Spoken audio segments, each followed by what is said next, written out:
All right, and awesome.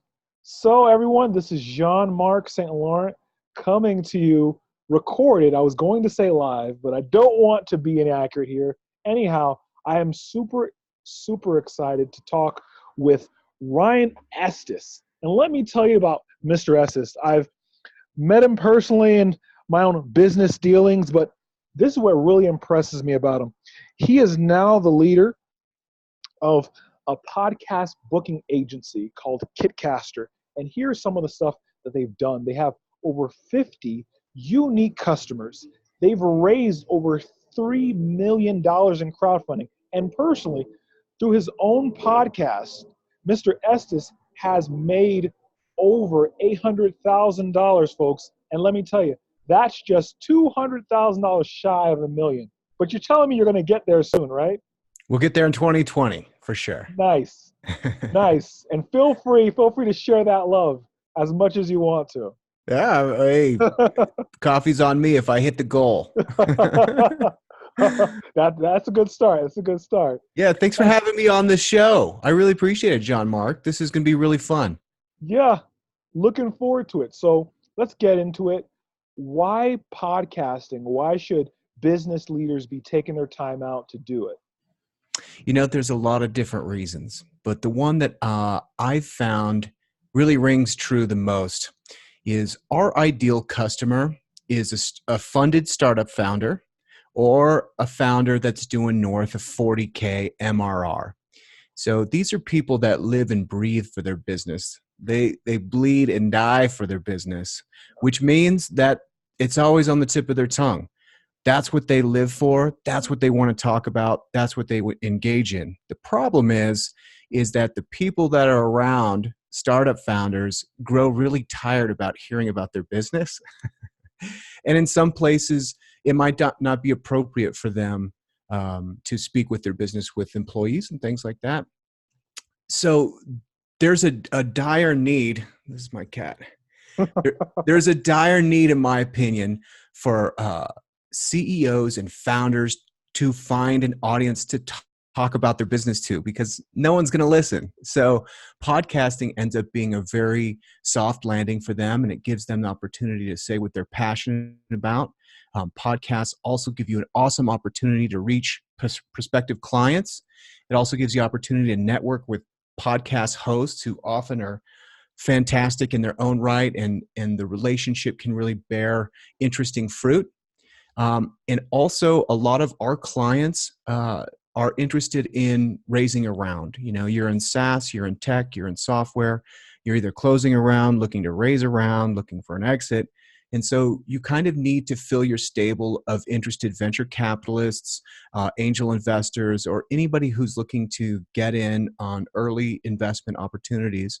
So, you know, podcasting becomes kind of a evergreen way that these investors can learn about their business. So, you know, I think for podcasters, it really boils down to those three things: prospective clients, you know, relationships with the podcast host, investment opportunities, and then, of course, kind of a cure for their innate loneliness. You know, I don't think I'd ever heard quite those qualities of podcasts being explained. That's awesome.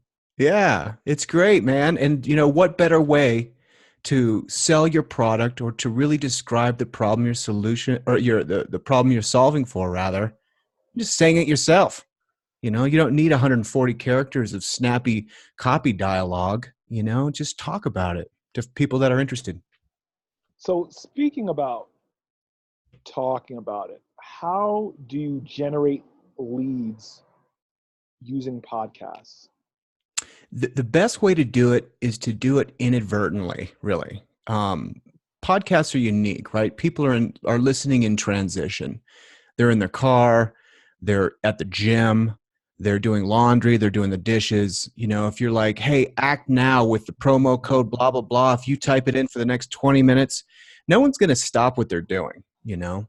They're just not going to do it. You know, that kind of conversion is very difficult. So where you're going to see like a conversion rate that's going to be meaningful is one, if your customer lifetime value is significant, And if the podcast you're going on, the audience that is attracted to that podcast, listens to that podcast, it overlaps perfectly with what you're providing so that they're going to be paying attention because, we know that they're not necessarily going to stop what they're doing and go back. But if there is the perfect overlap of, for the solution, that's going to increase your opportunity for a conversion, whatever that may look like to that person. So, you really want to nail down what's the audience of the podcast, make sure you're hitting that out of the park. Nice. So what are some tips that you like to use for doing that? For finding the ideal audience? Exactly. I personally think kind of validating who your audience is from a CEO standpoint, they should be spending a lot of time talking to their customers. So find out exactly who they are by talking to them. And oftentimes podcasting can become a great avenue for that too. Or recording a call like we're doing now. You get to know your customers a little bit by actually speaking with them. So, you definitely want to figure out who your customer is and check your assumptions. So let's just assume you've done that. What's maybe a next step of like getting booked on a podcast. I'm interested in lead gen with podcasting. I've identified my ideal audience, kind of all the segments that I want to speak to. I need to go out and identify those podcasts. That's kind of a tricky part, so there's several tools you can use. iTunes recently kind of reconfigure all their categories. So you have like a master category and subcategories. So, figuring out, is your ideal audience listening to leadership podcasts, software podcasts, business general podcast? How drilled down is it going to get with what they're offering? So you can kind of start looking categorically and kind of segmenting the different categories that you'd actually like to approach. So the one of the challenges is all of the top podcasts, usually the top 100 podcasts, are pretty tough to get booked on. You need persistence, and you're also going to have kind of a significant story. My business, Kitcaster, does exactly that. We're looking to book those top 100 podcasts. So we represent people that want to be booked on podcasts. If you're not there yet, that's great. Just go down the list a little bit. So basically work the bush leagues before you get to the majors. I think that's a great strategy. So find some of the smaller podcasts and then put some time into your media kit. So we really kind of go completely over the top with the media kits that we build for podcasting. But what you should do is make a concerted effort, right? Open up Canva, get a couple of nice pics, put the talking points you'd like to discuss, maybe some questions you'd like to be asked, maybe all the press that you've gone.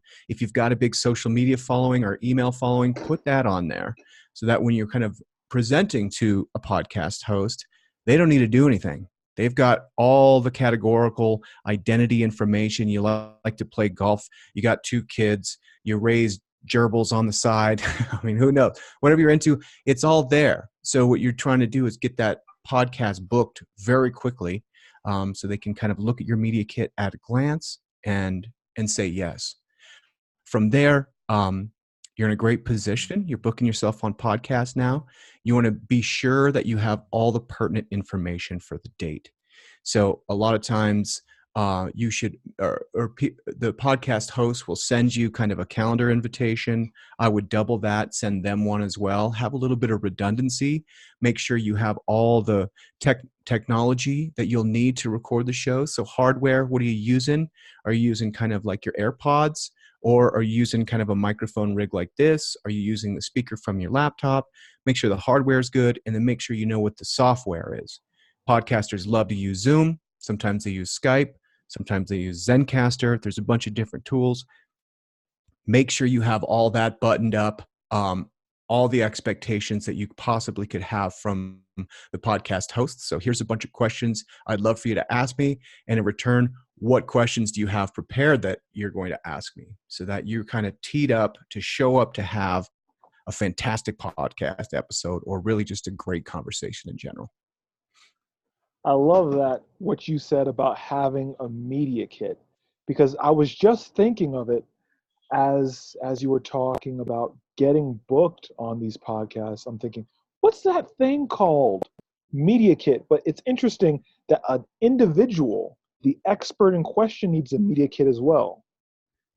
Absolutely. And just, best way to do it, you could just do a little selfie video, something like that, where what you want to deliver is let the podcast know exactly the value that their audience can expect. You're going to have a great conversation, but what are the outcomes and what are the expectations that his audience is going to get? So then they watch a little video. They're like, oh yeah, actually my audience would love that. Let's get Jean-Marc on now. And now you're moving. So tell me, you've probably had some situations where maybe the person thought they were ready for a podcast, but in actuality, they really weren't. What do people get wrong about actually delivering that value on podcasts? Well, I think podcasting is for absolutely everybody. So I think everybody's ready for podcasting. Podcasting is just talking with a microphone. So, the coaching that I'll do with clients is really like, here's some techniques just to relax. Nerves are going to come up. Just let it go. Just let it go. Have a conversation. Things are going to get weird. If you misspeak, just be like, oh, you know what? Actually, that was wrong. It doesn't matter. It's okay. So getting better at just presenting your pitch. Typically the people that we work with, they're selling all day long. So they're really good with the pitch.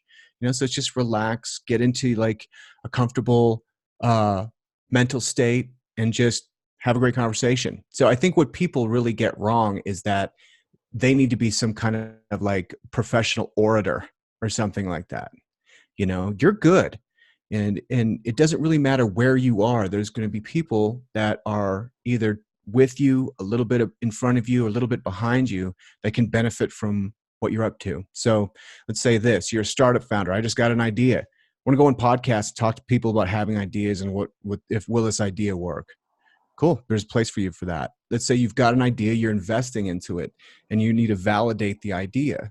Podcasting is a perfect place for validation, which is to say, I've got an MVP over here at whatever.com. I don't know if people want it, but I built it. So I want to talk about that and see if I can get a little bit of validation from the audience. Validation comes through. You're making a little bit of cash. You're like, hey, let's get traction. I need to boost these sales to see if I'm really going to go all in on this thing. So you start talking about it on podcasts, give yourself opportunity to make those sales. You're selling, you're doing great. Business is growing. We need to scale. So podcast is a great opportunity to go talk about scale and find those investors that are going to help you scale. So podcasting really is for wherever you are in your kind of in your professional development. Podcast is only going to make it stronger, and it's ideal for people that conversation has a self-evident benefit. If someone's like, well, what's the benefit of talking to 100,000 people? It's like, well, man, if I got to answer that question, then we're probably having the wrong conversation, So for people that want to connect deeply, particularly at scale, connect with 100,000 people, podcast is a great avenue for that. I love it. I was talking earlier today about one of the misconceptions people have about sales is that it's all completely technical, digital, robotic, API, whatever. I even get on a panel and people will ask me about all the software tools, but for you to explain that the power of podcasting is one person being able to simultaneously share messages that matter with 100,000 people. Plus or minus. Absolutely. Yeah. It's like talking. It's the dialogue is central to the Platonic method. I mean, there is like kind of like a almost a psychedelic experience from a great conversation. And podcasting is cool, especially like this, where it is microphones and headphones and like the phones are off. I'm not checking email while we're having this conversation. I'm dialed into it. It's an amazing thing. Just in and of itself, the state it creates is it's kind of magical, you know. Well, let's end on that magical note. Mr. Estes, I want to say thank you, Ryan, for taking the time to talk about getting people booked on awesome podcasts, using it for lead generation. And I think you had a goodie that you wanted to give away to the audience. Did you want to talk more about that? Let's do that. Absolutely. If you watch this video and you're interested in Kitcaster as a service, you can go to kitcaster.com, navigate to the application. That'll put you in direct communication with me. Mention Jean-Luc in this video, and 20%. Jean-Marc. What I say, Jean-Luc? Yeah, Jean-Marc. Jean-Luc Picard. My bad. Whichever. How dare I'm so sorry. Say Jean-Luc Picard or say Jean-Marc. Jean-Marc Picard. All right. You're the only French guy I know, man. So, Jean-Marc. It mentioned Jean-Marc's name, and I'll give you 20% off your opening podcast tour. So, you know, if any friend of Jean-Marc is a friend of Kitcaster, and I would love to speak with you either way. If you want to chop it up about podcasting or see how we might be able to help you in your kind of business, then I would love to have that conversation. Please reach out. Awesome. All right. Well, the timer's right. It's been a great conversation, Ryan. I will talk to you soon, and keep on Kitcasting. You know I will. See you, buddy. All right. Check you later.